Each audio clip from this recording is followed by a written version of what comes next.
নমস্কার বন্ধুরা, বিউটিস কিচেনে সবাইকে স্বাগত জানাই। আজকের রেসিপি মুগ ডাল দিয়ে নিরামিষ চাল কুমড়োর ঘন্ট। এটা কিন্তু ভাত, রুটি সব কিছুর সাথেই খেতে দারুণ লাগে।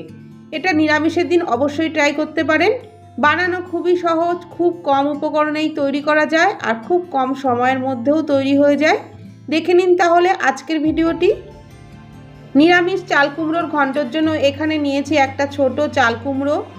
আগে ভালো করে ধুয়ে তারপরে ছোট ছোট টুকরো করে কেটে নিয়েছি আর জলটাকে কিন্তু খুব ভালো করে ঝরিয়ে নিয়েছি। এর মধ্যে কিন্তু একটুও জল নেই। এবারে গ্যাস অন করে একটা কড়াইয়ের মধ্যে দিয়ে দিচ্ছি 1 মুঠো মুগ ডাল।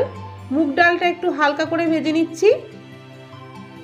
মুগ ডাল থেকে সুন্দর গন্ধ বেরোতে শুরু করলে আর হালকা লাল লাল হয়ে গেলে মুগ ডালটা নামিয়ে নিলাম। তারপরে ওই কড়াইতেই দিয়ে দিলাম 4 চামচ সর্ষের তেল। তেলটা গরম হয়ে গেলে হাফ টিস্পুন জিরে দিয়ে দিলাম আর একটা শুকনো লঙ্কা দিয়ে দিলাম। দিয়ে দিচ্ছি একটা চেরা কাঁচা লঙ্কা। এই চাল কুমড়োর তরকারি কিন্তু খুব বেশি ঝাল ভালো লাগে না। দুটো তেজপাতা দিয়ে ফোড়নগুলো একটু ভেজে নিচ্ছি। ফোড়নটা একটু ভাজা ভাজা হয়ে গেলে হাফ ইঞ্চি আদা গ্রেট করে নিয়েছি সেটা দিয়ে দিলাম। দিয়ে দিচ্ছি হাফ চামচ জিরে গুঁড়ো, হাফ চামচ হলুদ গুঁড়ো আর হাফ চামচ লবণ। এবারে সমস্ত মশলাগুলো একটু ভেজে নিচ্ছি।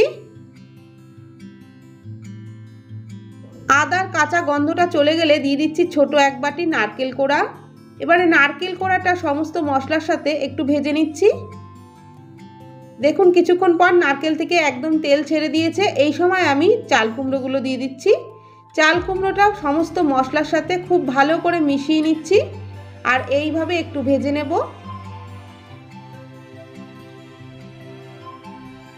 চাল কুমড়োটা দিয়ে কিছুক্ষণ নেড়েচেড়ে নেওয়ার পর যে মুগ ডালটা ভেজে নিয়েছিলাম সেটা ভালো করে ধুয়ে নিয়েছি। তারপরে চাল কুমড়োর মধ্যে দিয়ে দিলাম, দিয়ে ভালো করে মিশিয়ে নিচ্ছি।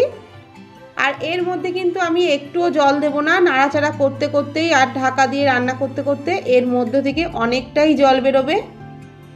ভালো করে মিশিয়ে এবারে ঢাকনা চাপা দিয়ে রান্নাটা করে নেব। 5 মিনিট পর ঢাকনাটা তুলে নিলাম। দেখুন চাল কুমড়োর থেকে কতটা পরিমাণে জল বেরিয়ে গেছে। নাড়াচাড়া করতে করতে এই জলটাকে কিন্তু পুরোটাই শুকিয়ে নেব। আর জলটা শুকোতে শুকোতে ডালটাও পুরো সিদ্ধ হয়ে যাবে। আবারও 5 মিনিটের জন্য একটু ঢেকে দিচ্ছি। আবারও 5 মিনিট পর ঢাকনাটা তুলে নিলাম। দেখুন এখন কিন্তু জলটা পুরোপুরি শুকিয়ে গেছে আর ডালও কিন্তু ভালোভাবেই সিদ্ধ হয়ে গেছে। দেখে নিচ্ছি ডাল সিদ্ধ হয়েছে কিনা। দেখুন ডাল কিন্তু ভালোভাবেই সিদ্ধ হয়ে গেছে আর চাল কুমড়ো তো সিদ্ধ হয়েই গেছে। এবারে নামানোর আগে দিয়ে দিচ্ছি 1 টেবিল চামচ চিনি। এই চাল কুমড়োর ঘন্টটা মিষ্টি মিষ্টি খেতে বেশি ভালো লাগে, তবে ঝাল কিন্তু বেশি ভালো লাগে না, তার জন্য আমি 2টো লঙ্কাই দিয়েছি। চিনিটা দিয়ে ভালো করে মিশিয়ে নিলাম। এবারে সব শেষে দিয়ে দিচ্ছি হাফ চামচ ঘি।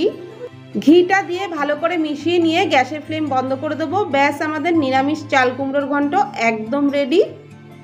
তৈরি হয়ে গেল নিরামিষ চাল কুমড়োর ঘন্ট। রেসিপিটা কেমন লাগলো অবশ্যই জানাবেন। ভালো লাগলে এইভাবে একবার বাড়িতে ট্রাই করে দেখতে পারেন। আশা করব আপনাদেরও খুবই ভালো লাগবে। আমার চ্যানেলে নতুন বন্ধু হয়ে থাকলে চ্যানেলটা সাবস্ক্রাইব করে নেওয়ার অনুরোধ রইল। পাশে থাকা বেল আইকনটা অবশ্যই প্রেস করবেন, কারণ আমি চ্যানেলে যখনই কোনো নতুন ভিডিও আপলোড করব নোটিফিকেশান আপনাদের কাছে পৌঁছে যাবে। ভালো থাকবেন, সুস্থ থাকবেন। ধন্যবাদ।